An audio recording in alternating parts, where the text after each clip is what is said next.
आज की short analysis में हम डिस्कस करेंगे डाबर इंडिया स्टॉक के ऊपर। दोस्तों ये स्टॉक अगर आप देखो तो जुलाई 2024 से करेक्शन के अंदर चल रहा है। मोटा मोटी देखो तो दोस्तों 2.5 महीना इसने पूरा करेक्शन में बिता दिया और करेक्शन में भी दोनों तरह का करेक्शन दिया, प्राइस वाइज, टाइम वाइज।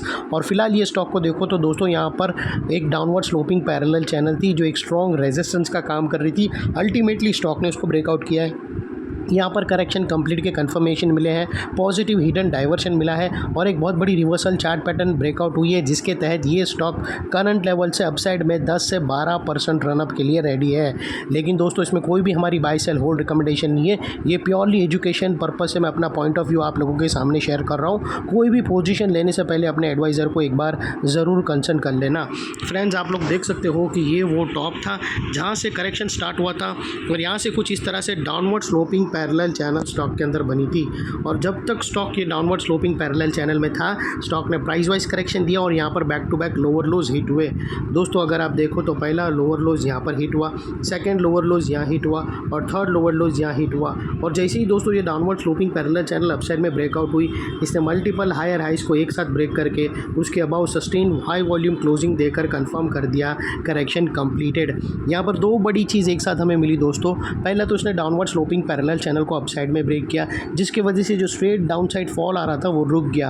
और सेकेंडली इसके अंदर जो back to back lower lows hit हो रहे थे वो स्टॉप होके उसके अगेंस्ट में first time higher highs register किया, जो हमें कंफर्म करता है कि स्टॉक के अंदर बॉटम लग गई है, करेक्शन कंप्लीटेड, ट्रेंड इसका चेंज हो चुका है, करेक्शन का ट्रेंड बाई साइड की तरफ शिफ्ट हो चुका है। अनलेस एंड अनटिल यहाँ पर कोई नया लोअर लोज ना मिले या फिर पुराने लोअर लोज के नीचे क्लोजिंग ना दे दे, तब तक हम यही मानकर चलेंगे कि यहाँ पर बॉटम लग गई है और करेक्शन कंप्लीटेड।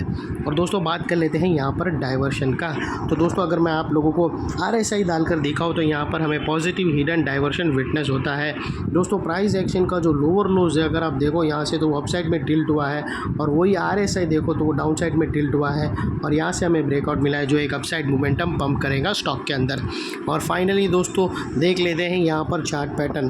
तो दोस्तों अगर आप देखो तो यहाँ पर हमें एक ज़बरदस्त ट्रायंगुलर चार्ट पैटर्न ब्रेकआउट होते हुए मिली है। दोस्तों अगर आप देखो तो यहाँ पर हमें एक ट्रायंगुलर चार्ट पैटर्न ब्रेकआउट होते हुए मिली है।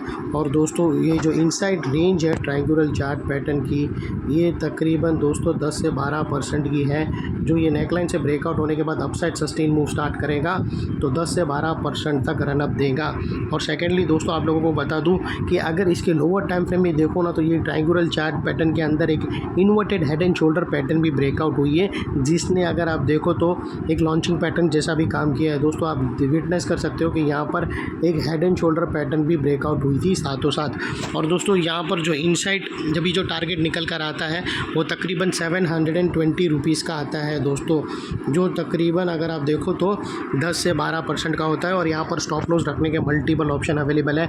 आप अपने एडवाइज़र को पूछकर ATR की हेल्प ले सकते हो या फिर फर्स्ट ब्रेकआउट कैंडल की लो के नीचे क्लोजिंग बेसिस पे आप स्टॉप लॉस रख सकते हो, या फिर दोस्तों यहाँ पर नियरेस्ट लोअर स्विंग भी रख सकते हो। लेकिन दोस्तों इतना मेक श्योर करना है कि आपका रिस्क टू रिवॉर्ड रेशियो एटलीस्ट 1:2 या मिनिमम 1:1.5 होना चाहिए, और वो इजीली फॉलो हो रहा है इतनी ज़बरदस्त कंपनी में।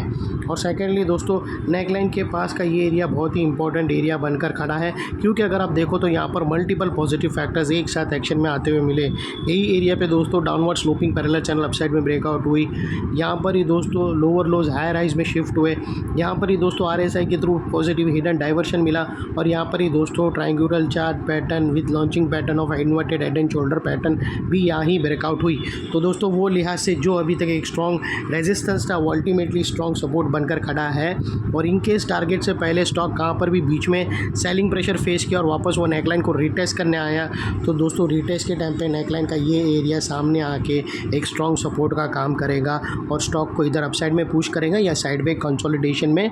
और इतने बड़े स्ट्रॉन्ग सपोर्ट के नीचे तुम्हारा स्टॉप लॉस रहना चाहिए जो आसानी से हिट ना हो। लेकिन बाय एनी चांस अगर क्लोजिंग बेसिस पे हिट हो जाता है तो दोस्तों नो इफ नो बट सीधा स्टॉप लॉस देकर ट्रेड को वाइंड अप कर देना चाहिए। ये थी हमारी एनालिसिस। अच्छी लगे तो प्लीज़ चैनल को लाइक शेयर सब्सक्राइब ज़रूर करते रहना फ्रेंड्स। थैंक यू, जय हिंद।